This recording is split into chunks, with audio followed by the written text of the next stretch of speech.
আজকের ভিডিওতে আপনাদেরকে স্বাগতম। আজ আমরা কথা বলবো এক অত্যন্ত পুষ্টিকর এবং স্বাস্থ্যকর খাবার নিয়ে, যা আমাদের দৈনন্দিন জীবনে প্রচুর উপকারে আসতে পারে। হ্যাঁ, আমরা কথা বলছি বাদাম নিয়ে, অ্যালমন্ড। তাহলে চলুন শুরু করা যাক।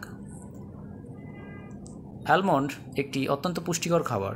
এতে প্রচুর পরিমাণ protein, fibre, vitamin E, magnesium এবং মনো আনস্যাচুরেটেড ফ্যাট থাকে। প্রতিদিন এক মুঠো বাদাম আপনার অনেক স্বাস্থ্য সমস্যার সমাধান করতে পারে।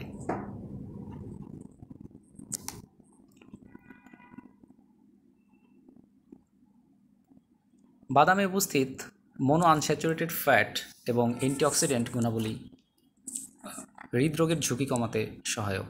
এছাড়াও অ্যালমন্ড রক্তচাপ নিয়ন্ত্রণে সাহায্য করে। ত্বক এবং চুলের যত্ন। ভিটামিন ই যুক্ত বাদাম ত্বক এবং চুলের জন্য অত্যন্ত উপকারী। এটি ত্বকের কোমল এবং উজ্জ্বল করে এবং চুলকে মজবুত এবং স্বাস্থ্যকর রাখে। ওজন নিয়ন্ত্রণে এটি সাহায্য করতে পারে। অনেকেই মনে করেন বাদাম খেলে ওজন বাড়ে, কিন্তু বাস্তবে এটি ভুল ধারণা। বাদাম আপনার ক্ষুধা নিয়ন্ত্রণ করে, ফলে বেশি খাওয়ার প্রবণতা কমে যায়। এতে উপস্থিত ফাইবার হজমে সহায়ক এবং দীর্ঘ সময় পর্যন্ত পেট ভর্তি রাখে। বাদাম ডায়াবেটিস রোগীদের জন্য উপকারী। এতে থাকা ম্যাগনেসিয়াম রক্তে শর্করার মাত্রা নিয়ন্ত্রণ করে এবং ইনসুলিন সংবেদনশীলতা বাড়ায়। কিভাবে খাবেন? বাদাম খাওয়ার অনেক পদ্ধতি রয়েছে। আপনি কাঁচা বাদাম খেতে পারেন, দুধের সাথে বাদাম মিশিয়ে খেতে পারেন, অথবা সালাদ, দই বা বিভিন্ন রান্নায় বাদাম অ্যাড করতে পারেন।